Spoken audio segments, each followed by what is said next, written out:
guys, here's the activation work I spoke a little bit about last week. This is a great way for us to check in that everything's functioning and firing well through your pelvis, and that we've got good alignment through your pelvis the whole time we're loading. Okay, with this body weight work we tend to load a bit more repetitively, so with that we want to make sure everything's working as it possibly should. 3 little check-in movements to start to work out whether you actually need to go through this process or not. First thing you do, simply lie down on your back. Alright, now I'm doing this with my leg, I say slightly bent, it's not locked, it's just anything but locked, and we're lifting up nice and tall. And I'm thinking, okay, how high am I getting and how did it feel getting there? Alright, doing the other side. Okay, so it should feel the same challenge and be roughly the same range of motion. Okay, you kind of get the feeling for how easy it was to get there, when does the hamstring pull tight, etc, etc. Go nice and slow, you'll get good feedback. If one's difficult, you're thinking to yourself, which one was harder? Okay, take a mental note. Second one you do, you're rolling over, okay, knee bent 90 degrees, front of your pelvis stays on the ground, and we're driving the knee off the ground, heel towards the roof. Alright, and obviously do the same thing on the side. So you're saying to yourself, okay, how much range of motion could I get roughly? Could I mirror something? Great. If you don't, then you're basically just trying to get an idea of feel. Did my glute fire? Okay, and how did I feel getting off the ground there? And for example, if one goes really good, other one doesn't, mental note, which one was that? Was it the same as before? Was it the opposite side? Etc, etc. Third and final one. So what I'm doing is I'm popping my left foot on the outside of my right knee, and then rotating my torso across towards the right. So I'm taking the left side of my pelvis, sorry, should I say torso, should mean pelvis, taking the left side of my pelvis and rolling it to the right hand side, okay? Now I should use my left abdominals to do that. So I'm having a look down, what angle am I getting my knee to? Okay, do the same thing on the other side. Okay, and how does the other side go comparatively? Now, a couple of scenarios. You got the same side was difficult in all 3 movements, okay? Right leg lift hard, right glute drive hard, rotation from right to left hard, okay? It's the muscles above your right hand side that aren't functioning well.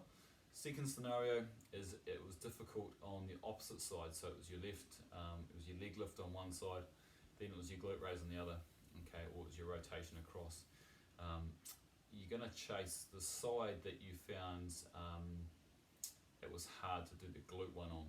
Alright, what it's probably telling us is we've got the pelvis can be forward and back, or it can be shut down on one side.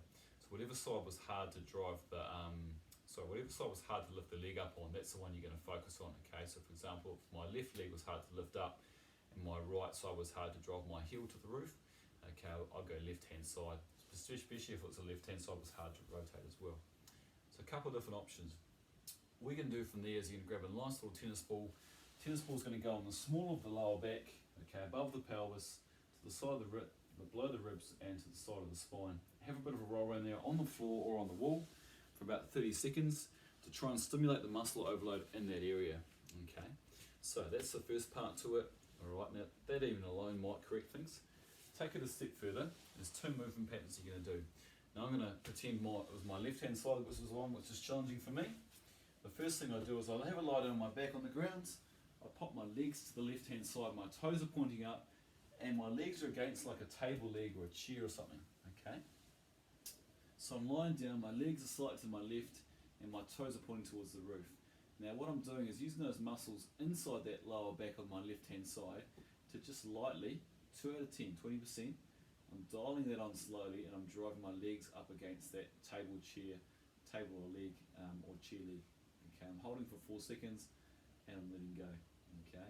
Key thing is I've got to work from the right area and I've got to go 2 out of 10. I'm not trying to push that table or chair over. 4 times through.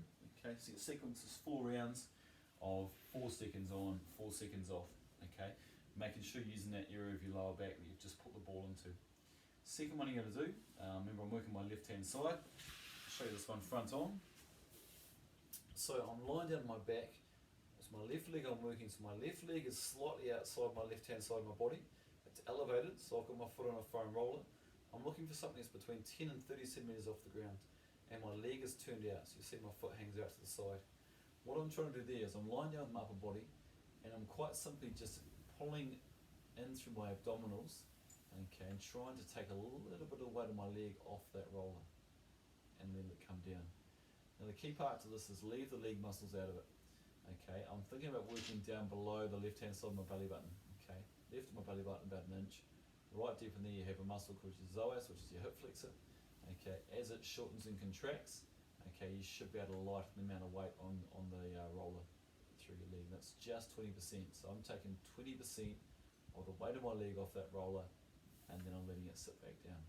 Okay, 20% of the weight of my leg off the roller, 4 seconds hold, and sit back down. Now the whole time I'm staying relaxed in the muscles of my legs, all right, and I'm working through this area here. Go back, recheck.